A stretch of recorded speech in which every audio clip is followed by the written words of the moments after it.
Untitled Bird YouTube channel brought to you by Red Heart Yarns. In this video, I will show you how to do a super stretchy slip stitch ribbing for crochet. As you take a look down here, you can see that slip stitch ribbing looks like knitted ribbing, but it's created with a crochet stitch. And it is so incredibly stretchy and has a lot of memory. So as you can see here, I can stretch this out and it looks like knitted ribbing, but when I let go, it bounces back right into place.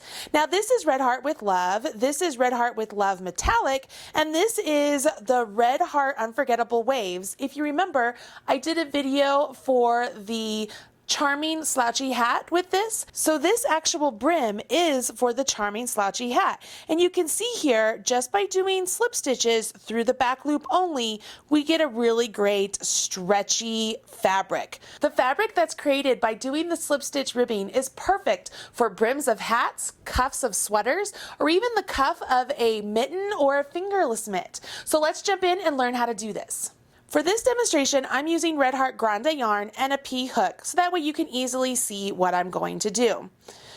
The first thing you'll do is place a slip knot directly onto your hook. Then you will chain the number of stitches you need to be the width of your brim. So what I'm talking about here is we're chaining this amount, not this amount. So this number here.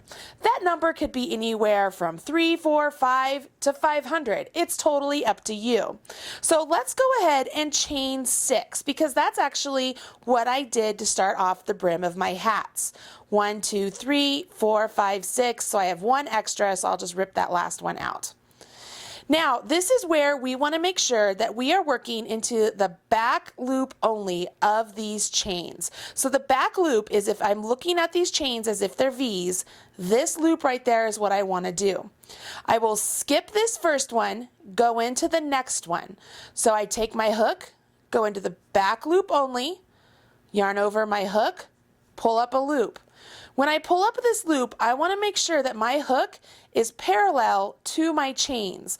And what that's going to do is make sure that this loop comes through this stitch and this stitch doesn't end up being too tight to where you can't work into it later.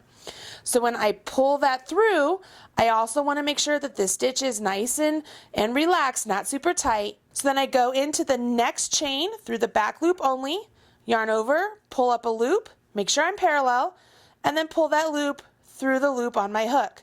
Start again. Go into the next back loop only, yarn over, pull up a loop, and then pull that loop through the chain. Go into the next chain, back loop only, yarn over, pull up a loop, and then pull that loop through the chain. You'll notice I'm parallel again. Go into the next loop, back loop only, yarn over, pull up a loop, pull that loop through the loop on the chain, and I'm done. So I have 1, 2, 3, 4, 5 slip stitches. I chained 6, but I have 5 because we skipped one. At the end of the row, you'll chain 1 and turn. Chain 1 and turn. You will not work into this chain 1 stitch. You'll work into the next slip stitch through the back loop only. So going only into the back loop, I yarn over, pull up a loop, make sure I'm parallel, and then pull that loop through. Go into the next slip stitch, go in, yarn over, pull up a loop, make sure I'm parallel, pull that loop through. Make sure that you're being consistent, keeping these slip stitches loose, otherwise it will be really hard to work into them. You'll notice that with each one of these, I'm not having any issues working into the back loop or finding the back loop.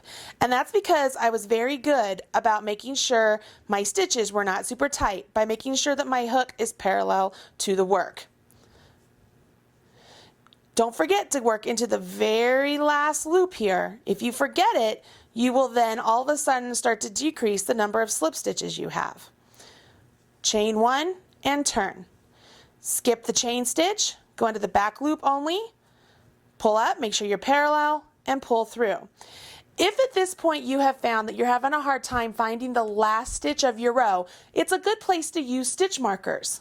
You can see right here, I just finished this slip stitch. So I will grab a big stitch marker and I'm literally putting it into that entire stitch right there, okay? And I continue on working into the back loop only of all of my slip stitches all the way down the row.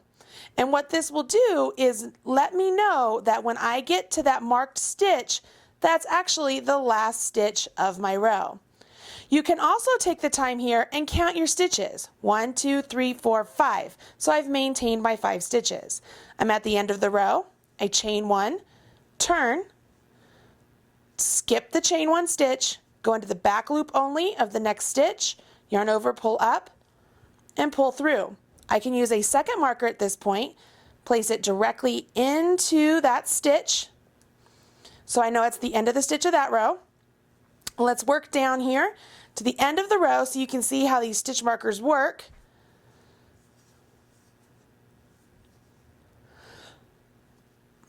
And I can see right here I'm into the last stitch because it's marked there. So I go into the back loop, yarn over, pull up, and pull through. Chain 1 and turn. And after I complete this first slip stitch, I can then remove this marker, maybe, and then just move it up to the new stitch right up above so that I'm ready to go the next time I come back down. You can already see that the fabric I'm getting is super stretchy and it looks like knit stitches. See how the V's there? They look like actual knit stitches. You don't have to use bulky yarn and a big hook to create the slip stitch ribbing as I've showed you in the examples. You can use any yarn to create a slip stitch rib. Just adjust your hook size to get the gauge you need. I hope you enjoyed this video and you'll come back here for more right here on the Marley Bird YouTube channel. For Red Heart Yarns, I'm Marley Bird, the proud national spokesperson. Talk to you soon. Bye.